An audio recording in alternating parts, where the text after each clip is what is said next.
it's Lauren Perreault from RE/MAX, bringing you the latest in Portland metro area housing information. This data is for the week ending April 30th, 2024. So with mortgage rates at their highest levels this year, affordability is a challenge, and something has got to change. In this scenario, it's likely going to be prices. The average sales price increased by 3% from the previous week, but it fell below last year's figure. Not by much, less than 1% lower than last year's number, but looking back, we see a bit of a trend with 3 weeks of weaker numbers compared to this time last year. I suspect that this trend will continue as we begin to see the effects of rising interest rates, which began in early April. Buyer demand was lower than the previous week, but it was still manageable.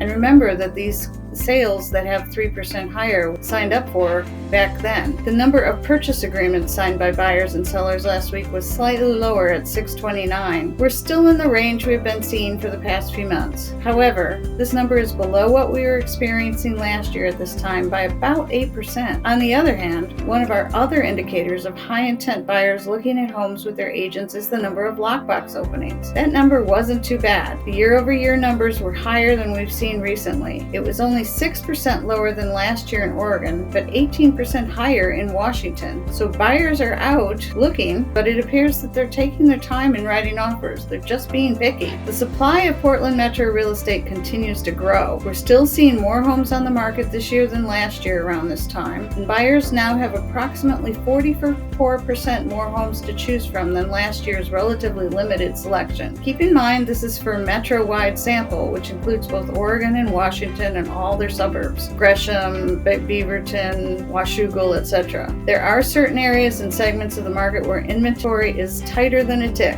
So if you're curious about what is going on in your area, please contact me. Last week we saw an increase in the number of bank-owned homes available for sale. That figure has moderated slightly this week, but it remains on the higher end of what we have seen since the foreclosure moratorium ended. Due to changes in Oregon's foreclosure laws, there may be a backlog of foreclosed homes that will begin to hit the market. So that's something I'll definitely be keeping an eye on. The big story each week seems to be in mortgage rates. They have been creeping down from last week's high mark, which was the highest rate we've seen so far this year. And after some softer than expected remarks from Chairman Powell of the Fed after the meeting this last week, rates did recede from 7% down to about 6.75% at the most competitive rate. Many lenders, of course, remain in the mid to high sevens. I'm waiting for the April jobs report showed higher, so if there's any last minute updates, I will post right up here. Thank you so much for joining me for this week's rundown. I really do appreciate it. Whether you are buying, selling, or simply concerned about the market, your equity, or your future plans, make sure to follow me on YouTube or subscribe to our newsletter, or give me a call at 503-683-1885 or an email at